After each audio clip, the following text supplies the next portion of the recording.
It was a typical afternoon in the small village where I grew up. The sun hung low in the sky, casting long shadows across the dusty roads as people went about their daily activities. I was wandering through the market, looking for something to catch my eye when I noticed an old man at the corner of the square, sitting behind a stall cluttered with curious trinkets and strange objects. Among the various oddities, one object stood out, a mirror. It wasn't large or ornate, but something about it drew me in. Its frame was made of polished wood, worn with age, and the glass itself seemed to shimmer in the sunlight. But there was something off. As I moved closer to examine it, I realized I couldn't see my reflection. My heart skipped a beat, and I quickly turned away, but curiosity got the better of me. I approached the old man, his eyes twinkling with mischief. "It's not every day you find a mirror like this," he said, his voice low and gravelly. "What's wrong with it?"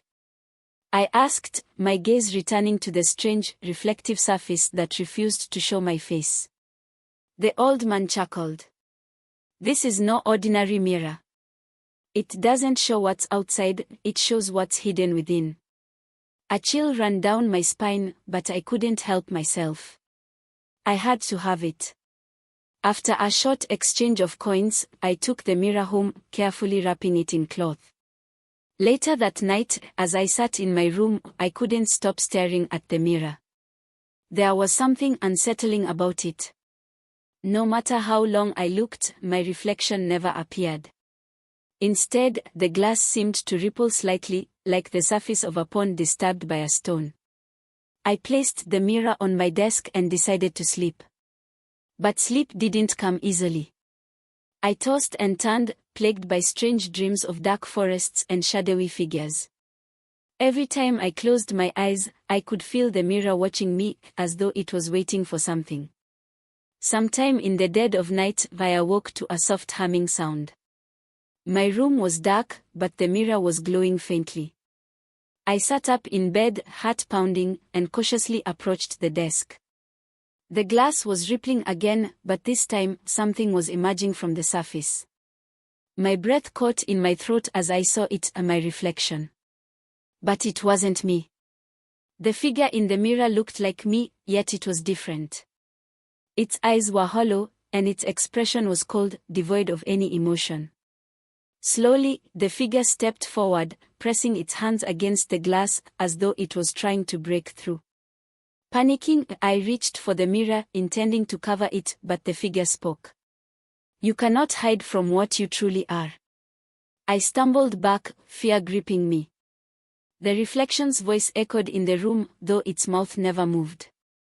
It was as though the words came from within me.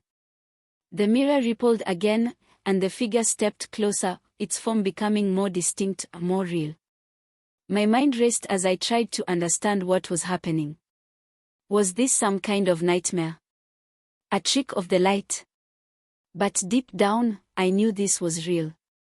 Suddenly, the figure spoke again, its voice softer this time. "To find your reflection, you must face your deepest fears." The words hung in the air like a challenge. I felt an overwhelming urge to smash the mirror, to rid myself of this cursed object, but something stopped me. I knew I had to confront whatever this was. Slowly, I stepped closer to the mirror, my heart pounding in my chest. As I stared into the glass, the figure in the mirror began to change.